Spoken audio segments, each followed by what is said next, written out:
It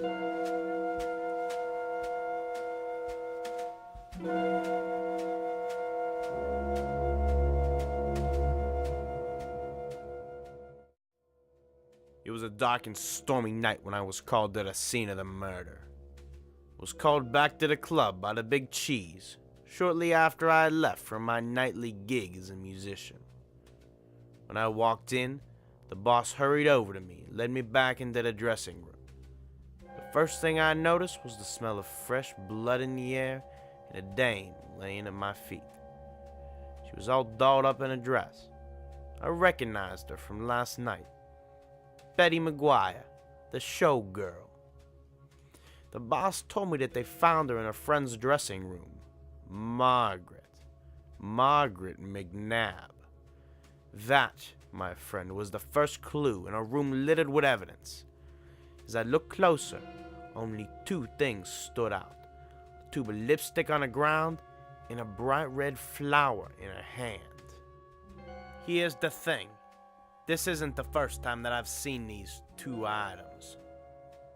While the boss was at the bar, smacking her lips, the dance floor was filled with a bunch of Zazzle dolls and lollygaggers. I remember, because me and the band was playing that new hip to the jive Charleston.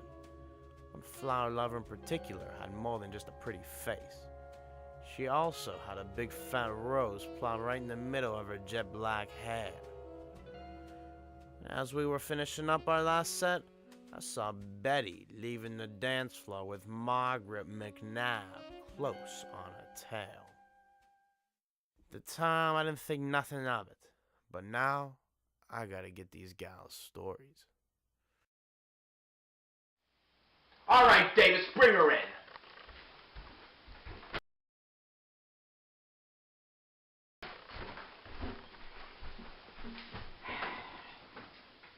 Thank you, Davis.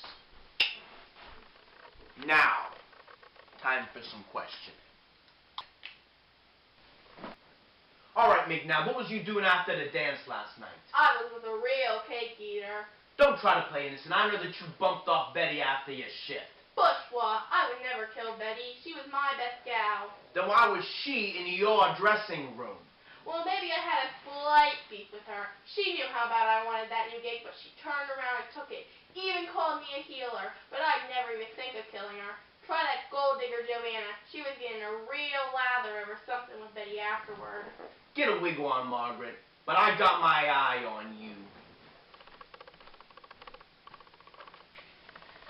That dumb Margaret girl didn't give me anything. Better try the other one. Davis, bring her in.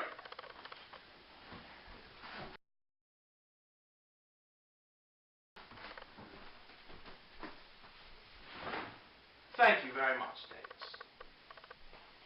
All right, here we go again. What's going down, Detective Billy Joules? What's with the bull you sent to pick me up? What, didn't you hear? Your sister's dead. Oh, right, of course you heard, because you're the one who did it. You slay me. I saw her last night in Massacre. She was hitting all sixes. Don't be a dumb door. She even had your flower in her hand. That's because she took it in exchange. In exchange for what? Well, I might have borrowed some scraps without her knowing. Well, then what was all the screaming about? Okay, so maybe we had a little match about the cow. She called me a piker. I just wanted some clearance, but I would never kill her. She's my sister. If anyone's to blame for my sister's murder, it's that girl myself. The one who was doing the whoopee with Betty's man. All right, guess you're not giving me a line. You're free to go. Get out of here. We're getting nowhere with this.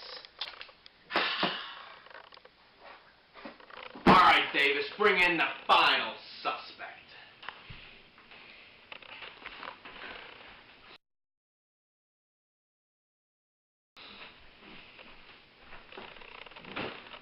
Now, for my favorite part of the day, questioning. Why am I even phoned you in the first place? Please, I know how you get when you're bent. If you're gonna keep me, you're only sparing me a ciggy. Don't give me any baloney or I'll get you on bootlegging. Okay, what do you want to know? What is this about you necking Betty's fella? That girl double-crossed me. No one gets away with stealing my baby. All right, give me the goods. Where were you last night?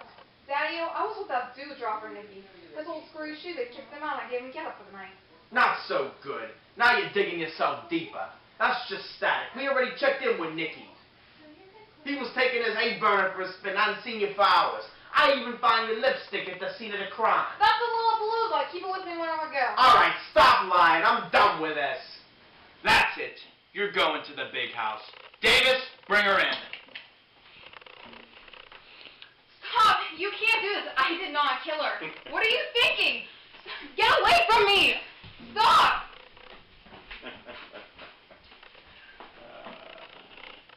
Sorry about that, doll. But someone had to go down for it. And it wasn't gonna be me.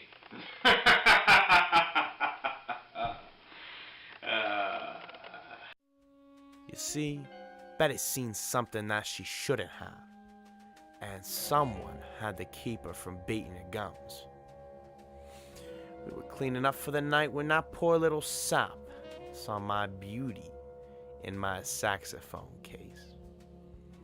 This little hobby of mine can get a little messy sometimes. I didn't want her to stop me from having my fun, you know? So absolutely, I had to do away with her. Oh yeah, that dumb Marcella girl who I had arrested? I must thought she'd have found me out. That wasn't a lipstick after all. That was my court grease that fell out of my saxophone case. Oops. Better luck next time. But you're not gonna tell, are ya?